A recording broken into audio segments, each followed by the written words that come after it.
రాష్ట్రం అంతటా ఇలా యూరియా కోసం లైన్లు కనబడుతున్నాయా మీరు చూస్తుర్రా? అంటే మీరందరూ ఎవరు వ్యవసాయం చేసే వాళ్ళు లేరు, కానీ వ్యవసాయ కుటుంబంకి వెళ్ళి వచ్చిన వాళ్ళు ఉంటారు కదా. మొత్తం రాష్ట్రంలో ఎక్కడ చూసినా ఎన్నికలకు ముందేమో హామీల జాతర, ఇవాళ ఎక్కడ చూసినా చెప్పుల జాతర ఉన్నది. దేనికి? యూరియా బస్తాల కోసం. మరి 10 ఏళ్ళు లేనిది ఇప్పుడేమైందిరా అయ్యా అని తెలుసుకుంటే మాకు స్పష్టమైన సమాచారం వచ్చింది.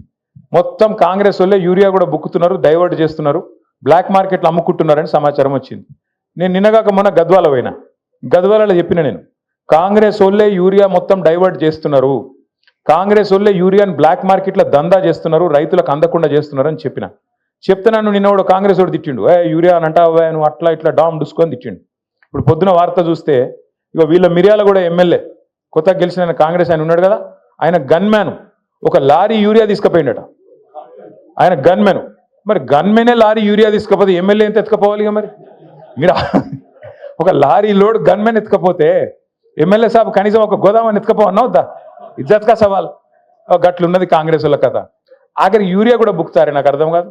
అది కూడా తింటారా? రైతుల నోటికాడి ముద్ద గసంటోళ్ళు కాంగ్రెస్ వాళ్ళు. ఇలా పట్టించుకుంటోడు లేడు హైదరాబాద్లో, భయం లేదు, భక్తి లేదు.